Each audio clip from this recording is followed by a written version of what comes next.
Amigos, ¿qué tal? Bienvenidos. Les quiero contar por qué me alegro muchísimo de tener a mi invitada hoy, esta semana. Ella es peruana, ella es una de las periodistas de investigación más importantes en nuestro continente. Ella se llama Romina Mela, trabaja en este medio IDL Reporteros en Perú, que ha creado toda una red de periodistas de investigación en América Latina para sacar a la luz el caso de corrupción más importante en nuestro continente, que es el caso de Lava Jato, que caló muy profundo en muchos países de América Latina, en 12 y más que nada en Perú. Ella con este equipo están trabajando para hacer el trabajo de los fiscales, para hacer el trabajo de los jueces que están corrompidos por todo un sistema, y este trabajo de investigación ha sacado a la luz el grado de corrupción que hay en Perú. Bienvenidos a Aquí Estoy, de eso vamos a hablar hoy, de Lava Jato con Romina Mela.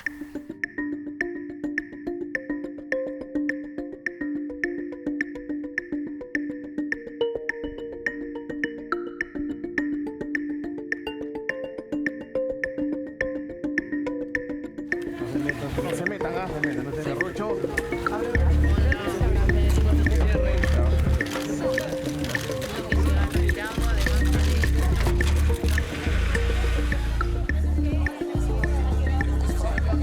Todos los expresidentes que nos han gobernado en las últimas 3 décadas han tenido o tienen graves cuestionamientos con la justicia. Estamos de acuerdo con que dinero sucio, ilícito, alimente las campañas políticas, o lo desterramos.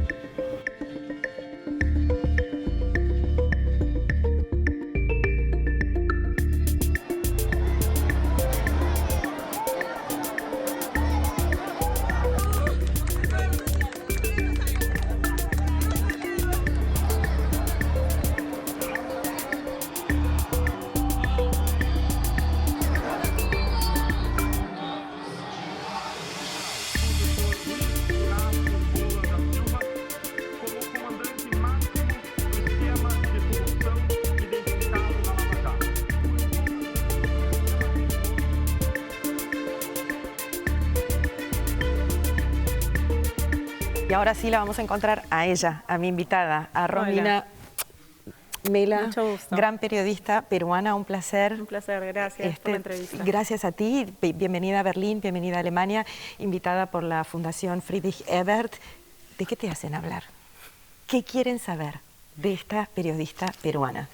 Creo que de esta gran investigación que hemos hecho en los últimos años, que es una investigación regional sobre el caso Lava Jato, en el año 2015, en IDL Reporteros, que es un medio de periodismo de investigación basado en Perú, que lo fundamos en el año 2010, vimos lo que estaba pasando en Brasil con toda esa explosión del caso Lava Jato, la corrupción que se revelaba a partir de esas revelaciones corporativas y políticas.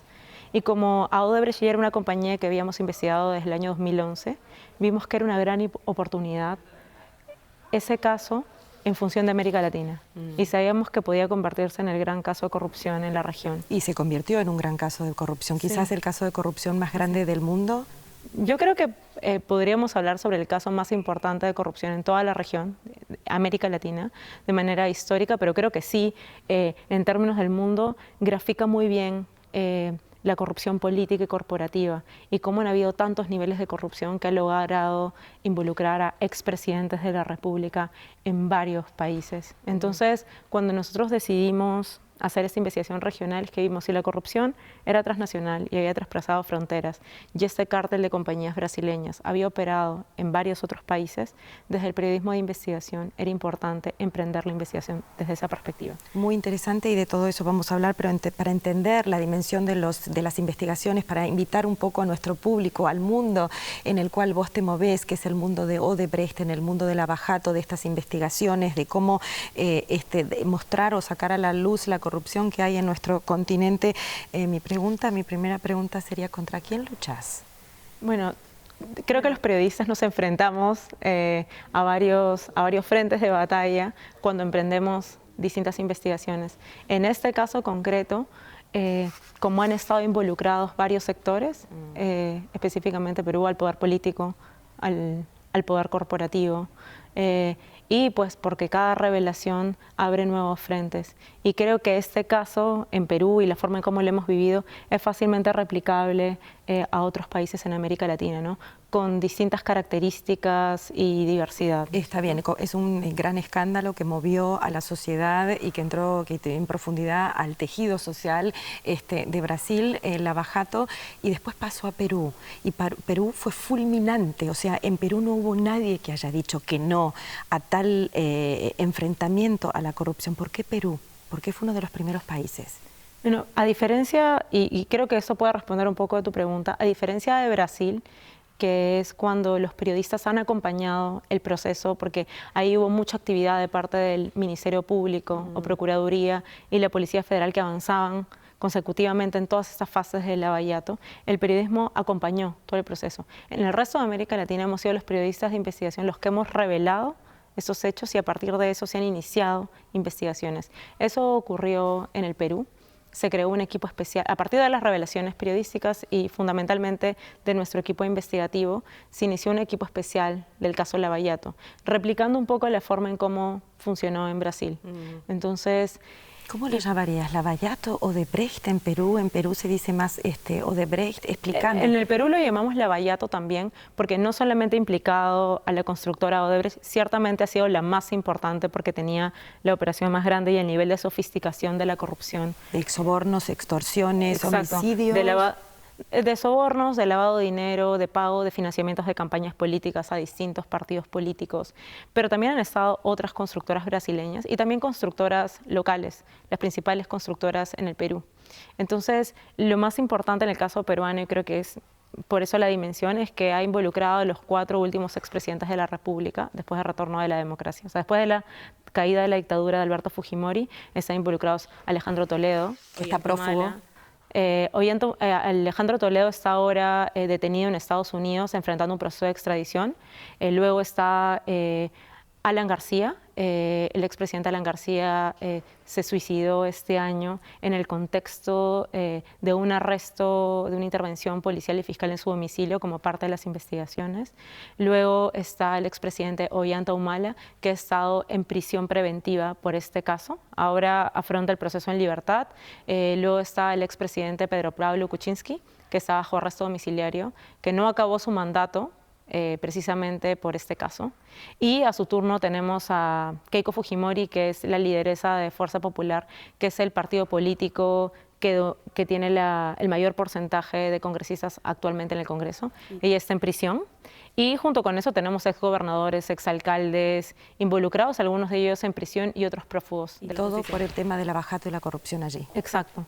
Todos, y a partir del caso Lavallato, por supuesto, todos involucrados en toda la trama de corrupción del caso Lavallato, o por haber recibido sobornos, o por haber recibido aportes a sus campañas políticas, ¿no? Y a partir de las confesiones de la constructora Odebrecht, que se ha acogido un acuerdo de colaboración eficaz en el Perú, otras constructoras como OAS, que también fue una constructora brasileña importante, también tiene un acuerdo de colaboración y está confesando delitos cometidos en el Perú, y a su turno otras constructoras locales. Te escuchamos, espero que la estén escuchando atentamente, pero no me queda claro por qué la élite en Perú fue tan afectada en comparación a otros países y por qué caló realmente tan profundo. Yo quiero entenderlo y quiero que nuestro público lo entienda, pues estamos hablando de uno de los casos de corrupción más grandes en nuestra región, como vos decís, como investigadora principal de este gran caso, o una de las principales en el Perú. ¿Por qué caló tan hondo? Vamos a hacer una pausa. Los invito a que nos sentemos para hablar en profundidad sobre todo este trabajo de investigación que está haciendo en este caso mi invitada, la peruana Romina Mela, así que nos vamos. En la Friedrich Ebert Stiftung, la Fundación Friedrich Ebert.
ponernos cómodos para hablar de todos los trabajos o del gran trabajo de investigación que está haciendo ella y los reporteros de IDL para sacar a la luz los casos de corrupción de Odebrecht de Lava Jato que comenzó en Brasil. Los juicios están llevándose a cabo en Curitiba. Sí, bueno, hay diligencias, porque sí. Curitiba empezó la investigación del caso Lava Jato en un lugar que se llamó Posto da Torre, que fue un lugar para lavado de autos, y la Policía Federal estaba detrás de un caso de tráfico de divisas. Y así es como llega Alberto Youssef, que es un personaje que ya había participado en otros casos, un doleiro, como se le conoce en Brasil. Y cuando él es capturado, él había sido el primer colaborador o delator en la historia de Brasil por un caso de corrupción que se llamaba Ando Estado. Y cuando es capturado y había incumplido los acuerdos que implicaban no volver a cometer delitos, él se convierte en un colaborador de la justicia y comienza a hablar sobre esa gran trama de corrupción. Entonces ahí empieza la investigación. Salpicó a 12 países, 2 en África, Mozambique y Angola, que salpicó a muchísimos presidentes de distintas repúblicas en América Latina. ¿De cuánto dinero de sobornos estamos hablando de Lava Jato en estos 12 países? ¿Tenés alguna cifra? Yo leí 2.000 millones de dólares en sobornos, ¿pero es correcto? Pero en realidad es una cifra que va cambiando porque conforme la compañía ha logrado acuerdos de colaboración en distintos países, empieza a dar nueva información sobre pagos de sobornos. Entonces esa cifra va cambiando a lo largo del tiempo. Está bien, yo te había preguntado abajo antes de hacer esta pequeña pausa que por qué caló tan hondo, por qué el aceite, por qué Perú. Yo quiero que esto quede claro para todos nosotros. Bueno, en Perú sabíamos que había altísimos niveles de corrupción en todos estos gobiernos. Además, algunos de ellos han sido ya presidentes anteriormente, por ejemplo, como el caso de Alan García. Entonces, había muchas sospechas de que había habido altos niveles de corrupción en cada uno de estos gobiernos. Pero lo que ha permitido este caso Odebrecht o Lava Jato es poder conocer y saber en determinados casos puntuales la implicancia de estos exmandatarios. Entonces, creo que ha habido una sinergia importante entre el periodismo de investigación que ha revelado aspectos fundamentales del caso y la implicancia entre estas compañías, pago de sobornos, financiamiento de campañas políticas, con estos expresidentes y altos funcionarios públicos, junto con bolsones honestos dentro del sistema de justicia que ha avanzado de una manera muy rápida la investigación, pese a que hay fuerzas corruptas alrededor de eso, ¿no? Entonces, creo que han habido por eso avances decisivos en las investigaciones. Se han dado, y además creo que es la primera vez después de mucho tiempo que la ciudadanía siente o tiene la percepción de que se está avanzando en términos del sistema de justicia, que no hay impunidad en este caso, ¿no?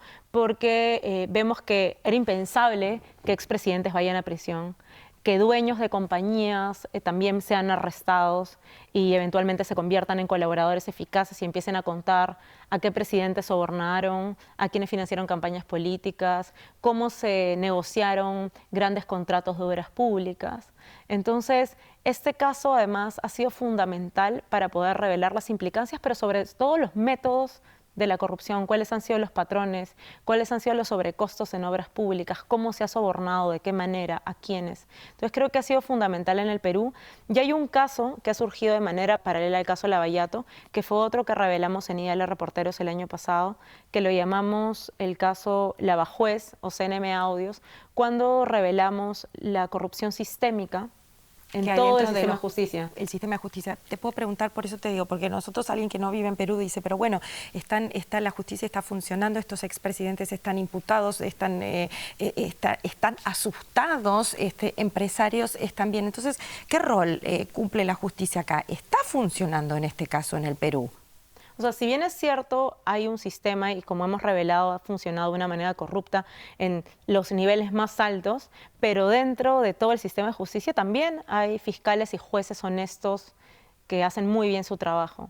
Y lo que ha pasado es que precisamente estos equipos que han trabajado con integridad y honestidad y con valentía, porque si tienes un sistema que en sus cabezas hay un fiscal de la nación que ha estado involucrado en el tema de los audios o jueces también, han avanzado con decisión Y por supuesto que los implicados se han sentido asustados porque han ido a hacer allanamientos a los partidos políticos más importantes, con valentía, como deben de ser los funcionarios públicos. Yo te escucho como periodista de investigación que ha hecho estos análisis que va realmente bajo tierra de lo que es la sociedad, en tu caso peruano. ¿Qué has aprendido del Perú con todo esto?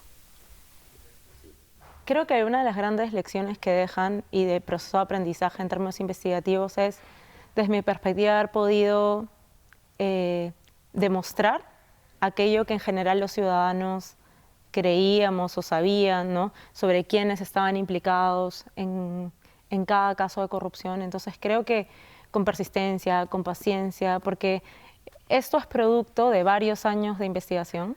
Este caso, por ejemplo, nosotros en IDL Reporteros dirigimos toda una red regional de periodistas que estamos en México, en Uruguay, en Argentina, en Venezuela, en Panamá, en Ecuador, en Colombia. Hemos hecho esta investigación de una manera regional, con varios periodistas en varias partes de Latinoamérica en las que hemos trabajado en equipo. No hemos solo sido nosotros, sino al haber trabajado de manera coordinada con otros periodistas, hemos, bajo una relación de confianza y con los estándares más altos de periodismo investigativo, hemos logrado revelar en cada uno de nuestros países todos los casos de corrupción vinculados al caso Lavallato. Por supuesto que en países han habido resultados diferentes Por eso y tiene que ver con el contexto político y judicial de cada país, ¿no? Por eso te quiero preguntar, que en definitiva, como vemos estos 12 países, está haciendo su trabajo Perú. ¿Qué pasa con los otros países? ¿Qué pasa con los otros escándalos de Odebrecht, Lavajato, sobornos,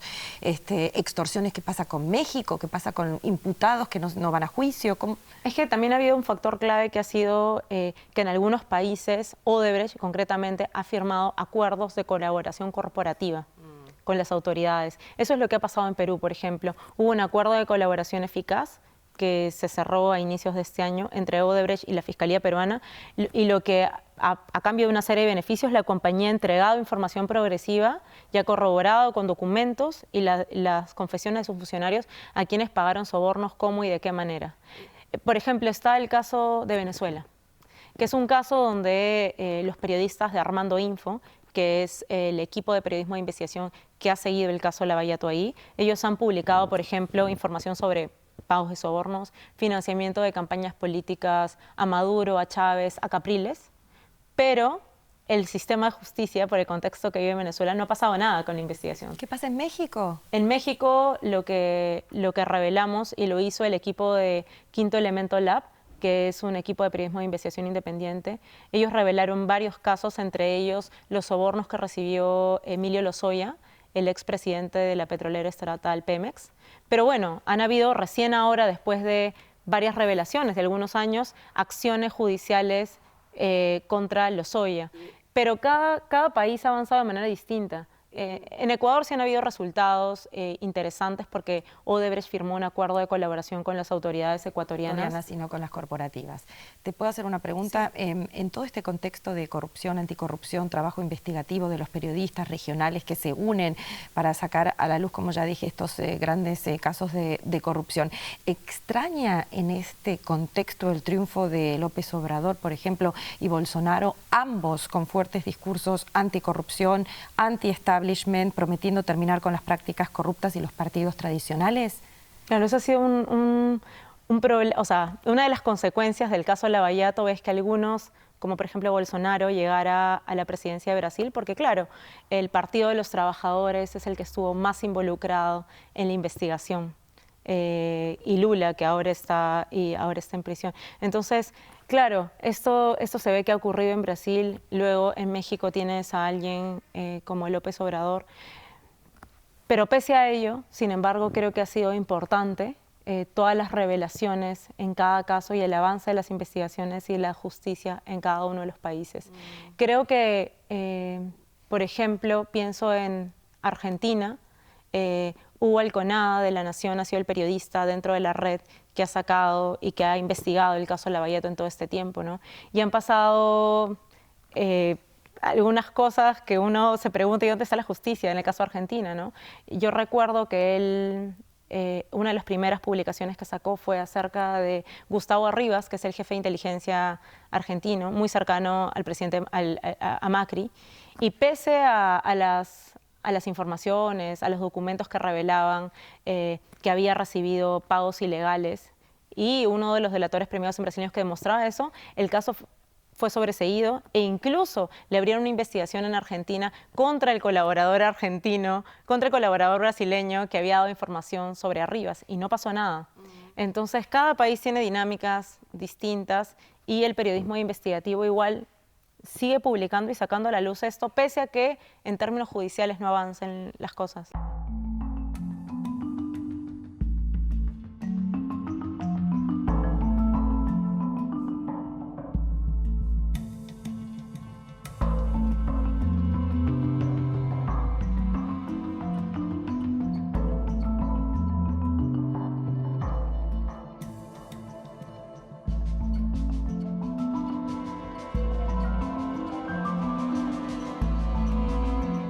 Ustedes están luchando contra grandes e importantes nombres, con gente de muchísimo dinero. ¿Cuán peligroso es hacer el periodismo investigativo en el Perú primero que nada y después cuando hablas con los colegas con quien te asocias en el resto de América Latina para seguir conjuntamente este escándalo de lavajato? Bueno, en el Perú nosotros, debido a las revelaciones, hemos tenido distintos niveles de amenazas y ataques. Por ejemplo, en el caso de García, como nosotros en IDL Reportero fuimos el medio que publicó todo lo vinculado con el presidente Alan García, cuando García se suicidó, después de eso, algunos de los principales líderes de ese partido nos acusaron a nosotros de haber jalado el gatillo, y al director de IDL Reporteros, Gustavo Gorriti, lo acusaron directamente de eso, y en redes sociales toda la maquinaria de trolls apristas ponía hashtag muerte a Gorriti. Hubo varias instigaciones a cometer asesinato y atacarnos directamente a nosotros. Incluso el partido aprista tuvo mensajes antisemitas contra Gustavo Gorriti, el director de la publicación. Ellos sacaron un semanario gratuito en el que nos difamaban todo el tiempo ahí de los reporteros y a los integrantes del medio, y concretamente en el caso de los fujimoristas, porque la investigación contra Keiko Fujimori, que es la que termina ella en prisión, se origina por publicaciones nuestras. Lo que hay ahora es un grupo que se hace llamar La Resistencia, que está coordinado con fujimoristas. Ellos han hecho distintas protestas en nuestra redacción y distintos ataques. Pero bueno, en realidad es una de las consecuencias de hacer periodismo investigativo. Y hoy estás acá en Berlín y hay muchísimo interés por el trabajo que ustedes están haciendo. Y creo que, a ver, hay dos cosas que son importantes. La primera es que uno, cuando hace este tipo de trabajo, tiene que ser responsable y tiene que tomar, o sea, no solamente avanzar con las investigaciones, que eso es fundamental frente a esos ataques, sino cuidar la investigación misma y defenderla. Y frente a eso nosotros hemos tomado distintas medidas de seguridad, pero que forma parte del ADN de IDL Reporteros. O sea, todos los periodistas, y hablo desde la Fundación del Medio en el año 2010, están obligados a llevar cursos de defensa personal, que son igual pagados por el equipo, por la redacción. También nos capacitamos en seguridad digital para proteger nuestra información y a nuestras fuentes. Entonces, creo que lo importante cuando uno hace este tipo de trabajos, sobre todo en un contexto de América Latina, donde hay muchos periodistas que eventualmente son asesinados, es tomar este oficio con responsabilidad. O sea, paralelamente a ser muy rigurosos, justos y honestos y trabajar con altos estándares de integridad en el trabajo, también de otro lado hay que ocuparse de la seguridad de cada uno. De cada uno, porque un periodista está solo en la calle haciendo su trabajo, entonces es responsabilidad de nosotros del medio asegurarnos que los reporteros que trabajan en el equipo cuenten con esas herramientas a hacerle frente a un eventual ataque. Romina, muchísimas gracias por esta entrevista, por toda esta información, por explicarnos un poco lo que está pasando judicialmente, políticamente en el Perú, para acercarnos a tu tierra. Un saludo a todos los colegas que están haciendo este trabajo en profundidad para hacer de nuestra América Latina quizás un continente un poco más mejor, claro y justo. Muchísimas gracias. Gracias a ti. Saludos a Lima. Hasta la semana que viene en una emisión más en Aquí Estoy. Gracias.